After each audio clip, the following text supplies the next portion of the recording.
Hala, yung butanding. Ay, hindi pala butanding to. Ngayon na baka gwapong butanding. May kasama na agad ako mga butanding. Huwag mo naman ituro. Huwag mo naman ituro.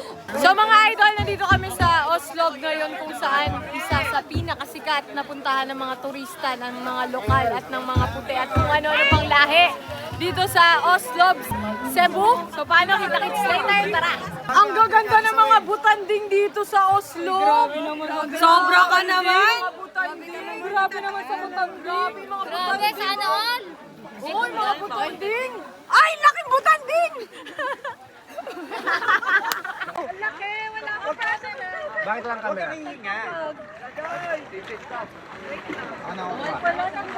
So yun mga idol, kakatapos lang namin mag-swimming at kasi kinagat na kami ng mga jellyfish dito. So kailangan agad natin ipa-cure to dun sa first aid nila. Ang sakit, grabe pala mga gat yung jellyfish. Wala yan na! Ayun na nga, laki na. Laki! Kita-kita! Hala, ang laki! Ang butanding! Kulay orange! Ang laki! Wala ka pa na. Bakit lang camera? Ano ako ba? Wala nang baka. Ah! Tangina! Ang laki! Gusto ko siya! Gusto ko siya!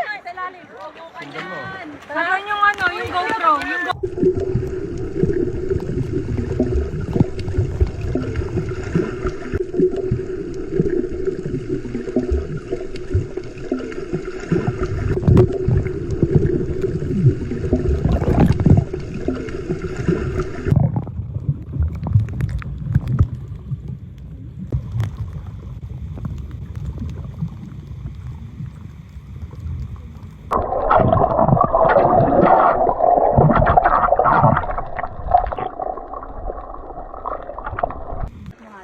So yun mga idol, kakatapos lang namin mag-swimming at makisalo dun sa mga shark sa baba. Pero ngayon, nag-stop na kami kasi kinagat na kami ng mga jellyfish dito. So good thing, meron daw silang first aid dun sa registration area. So, ang sakit, grabe pala mga gat yung jellyfish. Ano siya? Half day agad. Pag kinagat ka, mararamdaman mo agad na ma-half day. Tapos ganyan na siya. Ayan o. Para ako nagpatato ng invisible o. Namamantal agad. Sino mo? Pantal agad. Ano nangyari? Pantal agad. Pantal. Ayan o.